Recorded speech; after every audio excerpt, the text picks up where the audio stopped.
Kisah diawali dengan memperlihatkan seorang anak kecil yang bernama Ujan. Ujan adalah anak yang pemberani dan penuh rasa ingin tahu. Setiap hari, ia bermain di hutan dekat desanya, mencari petualangan baru. Suatu hari, saat berjalan-jalan di hutan, Ujan menemukan sebuah gua besar yang belum pernah ia lihat sebelumnya. Dengan penuh rasa penasaran, ia memasuki gua tersebut.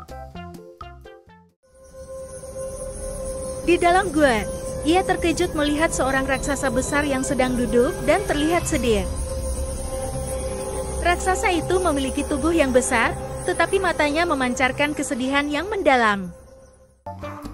"Kenapa kau terlihat sedih, Tuan Raksasa?" tanya Ujan dengan suara lembut. Raksasa itu melihat Ujan dan tersenyum kecil. "Namaku Goran. Aku kesepian karena tidak ada yang mau berteman denganku. Mereka semua takut karena ukuran tubuhku yang besar," kata Goran dengan suara lembut. Ujan merasa iba kepada Goran. "Aku tidak takut padamu, Goran. Aku ingin menjadi temanmu," kata Ujan dengan penuh keyakinan. Goran terkejut mendengar kata-kata Ujan. "Benarkah? Kau tidak takut padaku?" tanya Goran. "Tentu saja tidak. Kita bisa bermain bersama, dan aku akan memperkenalkanmu kepada teman-temanku di desa," jawab Ujan dengan senyum lebar. Sejak hari itu, Ujan dan Goran menjadi sahabat baik. Setiap hari, mereka bermain bersama di hutan. Goran mengajarkan Ujan cara memanjat pohon besar dan mencari buah-buahan yang lezat. Ujan, di sisi lain, mengajarkan Goran berbagai permainan yang biasa ia mainkan dengan teman-temannya.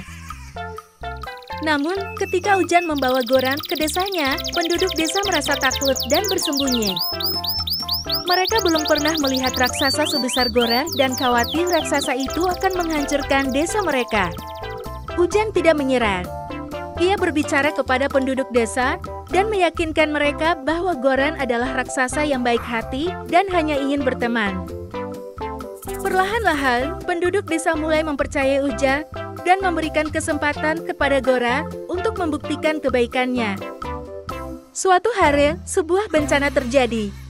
Sungai di dekat desa meluap dan airnya mengancam akan membanjiri desa. Penduduk desa panik dan tidak tahu harus berbuat apa. Goran melihat situasi tersebut dan segera bertindak. Dengan kekuatan dan ukuran tubuhnya yang besar, Goran membuat tanggul dari batu-batu besar untuk mengalihkan air dan menyelamatkan desa dari banjir. Berkat tanggul yang Goran buat, warga pun terselamatkan dari bencana banjir tersebut. Penduduk desa sangat berterima kasih kepada Goran. Mereka menyadari bahwa meskipun Goran besar dan menakutkan, hatinya sangat baik dan penuh kasih sayang. Sejak saat itu, Goran menjadi bagian dari desa tersebut. Penduduk desa tidak lagi takut padanya dan bahkan mengundangnya untuk ikut dalam berbagai acara dan perayaan. Goran sangat bahagia karena akhirnya ia memiliki banyak teman. Dan cerita pun selesai. Pesan dari cerita ini: jangan menilai seseorang dari penampilannya dan kekuatan persahabatan yang bisa mengatasi ketakutan. Dan prasangka, selamat bermimpi indah dan berpetualang dalam dunia dongeng, adik-adik. Tamat.